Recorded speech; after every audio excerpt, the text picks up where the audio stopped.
Most IVF labs will take those, and if they're growing abnormal or the cells aren't multiplying in a timely manner, or how they should, or some are bigger and smaller and not uniform like they should be, those would be the abnormal ones.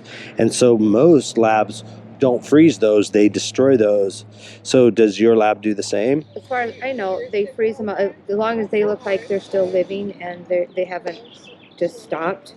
Then they'll freeze all of them, and they do grade them. Like they'll put in two, and most of them only get one baby. Once in a while, we get twins. They'll both take. But most of the time, we put two in, we just get one that takes. But sometimes you'll put two in, one will divide, and you'll get triplets. That doesn't happen very often, but that can happen. But some of them, usually if they're not a good grade, they usually won't make it. Do you tell the mother, say, hey, this one is abnormal, most likely this baby will either be a miscarriage, or it won't survive, or it will have an abnormality like what we had talked about? Abnormalities could be anywhere from slowness, missing, maybe health issues, or Down syndrome or something like that. Do the mothers say, that's okay, I still want that baby to be implanted? And he puts it up to them. He says, this is what we have, But they are children at conception. Right. So it's their decision. So now what we've turned that into is, do you want the baby or not? If you don't, we'll destroy or kill the baby. So in effect, that IVF becomes an abortion clinic at that case. There is, and he makes the people sign, and he doesn't do anything unless they ask for it. So it's their choice. My body, my choice. My human being, my choice. My property, my choice. That's the problem. If you do that, then you've become an abortion clinic. Well, and in my way, it's bringing spirits and people into this world that wouldn't have made it another way. Well, you're not bringing them in, though. God is. Well, yeah, no, God. So all you're doing is manually injecting the sperm in the egg, so now there's conception and fertilization in the dish.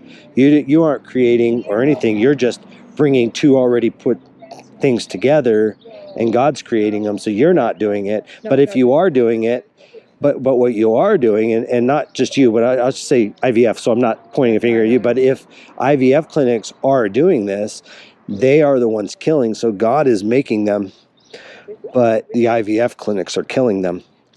Right? So that's where we have a really big problem. Right.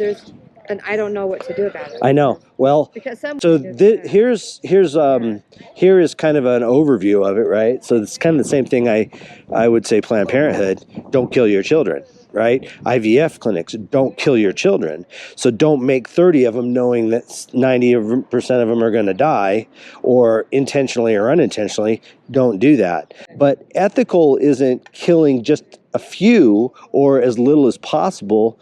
It's not killing any. Well, the problem with these girls, some of them, they have PCOS. They come in, they have 30 eggs, and they've given all these hormones that will release those eggs all out. And if they don't get them all and they go and have intercourse, they could have a whole bunch. But they could get them all, right? They could get them all, but not fertilize them in a dish. That's possible, yeah. Right. So they can requested that. Yeah. So that's what I'm saying. There is an option of that. There's a different option, and you could actually freeze the egg, not being fertilized, right?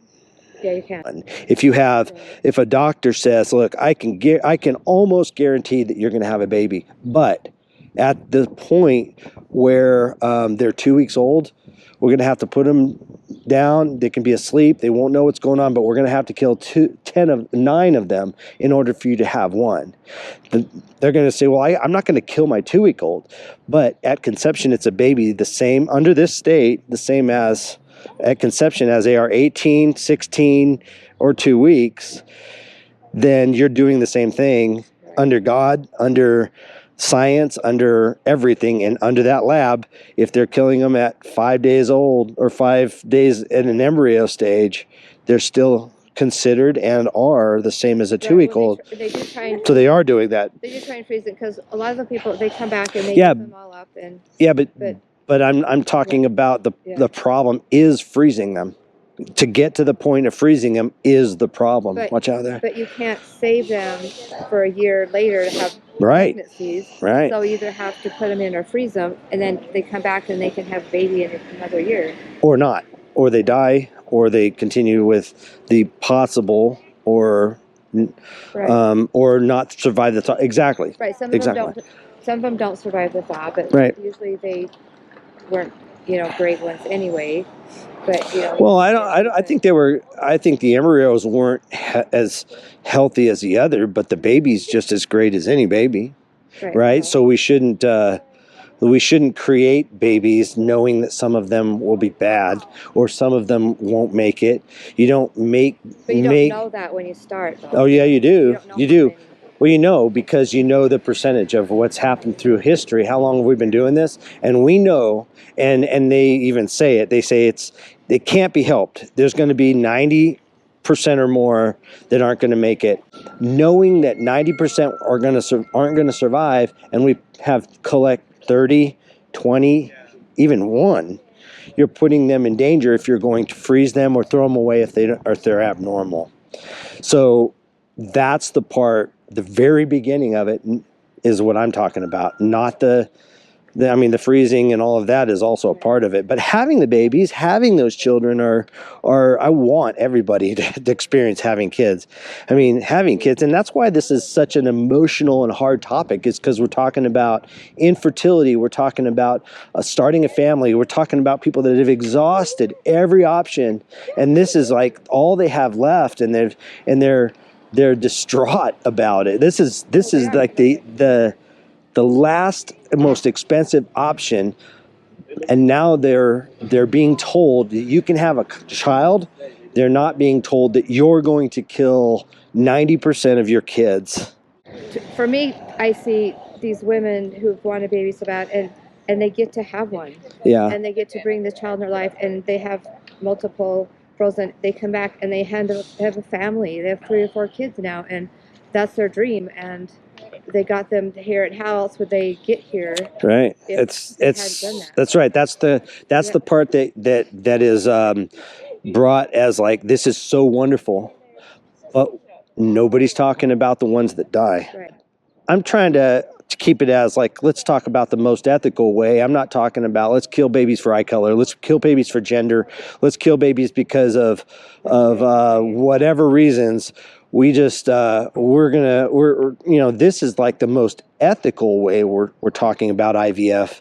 And so if we're talking about the most ethical way of IVF, we've already discussed the 75% or more from your lab that doesn't survive, and that's through human interaction and human process, voluntary, involuntary. So that's the part that we were talking about at the state convention and with others. Anyway, that's the part I really would like to know more from your doctor. I doubt that he'll talk to me. No, he would talk to you. Would he? I would love to talk to him about it, and not in a mean way. I'm not trying to be mean to people, and that's the hard part, is because people might think, well, you just don't want that. Sure. So I probably see him Friday, because I'm going up to fill nitrogen and stuff to keep the baby alive. Well, that's a part of it, right? We have it, so we have a lot, right? So we take care of it. So that's another thing is I'm gonna send you my contact